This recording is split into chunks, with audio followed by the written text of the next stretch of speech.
Hi there, this is Gemma Stone from gemmastone.org, and today's question is all about cycling, why we cycle, and what we can do about it. So I'm going to read the question to you here. Something that gets me stuck is my hormonal cycle at this time in my life when those cycles can be extreme. I may be going along fine and have lots of energy and motivation, and then comes up the 3-week long battle with strong emotions, achy muscles, and low energy. One of these hormonal cycles can set me back a long way. I'd be so happy if I could just use that emotional energy to get even more of my goals achieved, rather than let it take me to my dark cave where I grumble at being disturbed. How can I turn this around psychologically and make it work for me? Thanks for this opportunity to ask. Best wishes to you, Gemma, from L.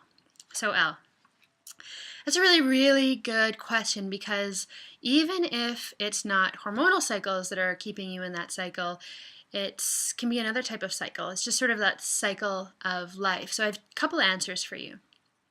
So one is, a while ago I did my yoga teacher training to become a yoga instructor. And one of the most important and most challenging postures to master is Shavasana.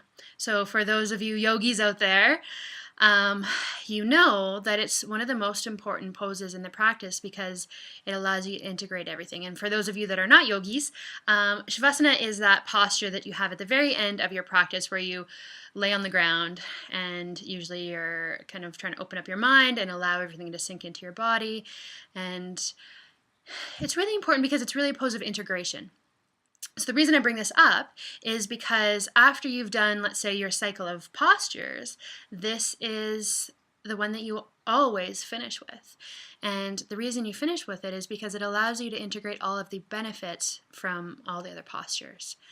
So my answer to you, L, is that it's possible that you can change your perspective to this cycle as being, when you're in your slower time, that's the time for Shavasana.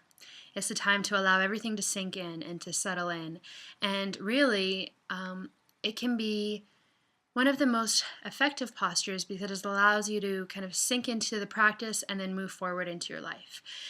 So try seeing it from that perspective of that this is your Shavasana time. It's your time to sit and reflect and integrate and allow everything to sink in. And it's not that time to kind of do and push yourself. So that's one perspective. Another perspective is law of attraction type stuff. I'm not sure if you've heard of this, but what comes to mind is there's some facts, or maybe not facts, but ideas floating around there about how 16 seconds of concentrated, focused attention on what your goals are is equivalent to about 100 hours of work. Now, I don't know how anyone could actually measure that, but it is an interesting concept. So one of the things that might be helpful is that when you're in that cycle of slowing down, that you really use that time to do more of the inner work, like the kind of the visualization and getting your thoughts and your beliefs all in alignment with your goals, so that it's a time for rest and relaxation and recovery, but also time for inspiration and focus. So that would be the other perspective that might happen or might be helpful. And then the last one is just that life cycles. There are cycles in all parts of life. So in nature, we find that in the seasons, we find it with animals. And so part of it is not so much to resist the cycle, but to allow it to be as it is. And kind of embracing it is that's how we move forward into our goals. As if we're not 100% going for it all the time, these slow down phases are actually a really important part of helping us to create that long-term sustainable change. So 3 different perspectives. You can use the one that works well for you, and I hope you found this helpful. If you want to have more of these videos in your inbox, just head over to gemmastone.org and jump on my newsletter list, and I'll make sure you get on for the next one. Hope you're having a beautiful day, and I'll catch you next time. Bye.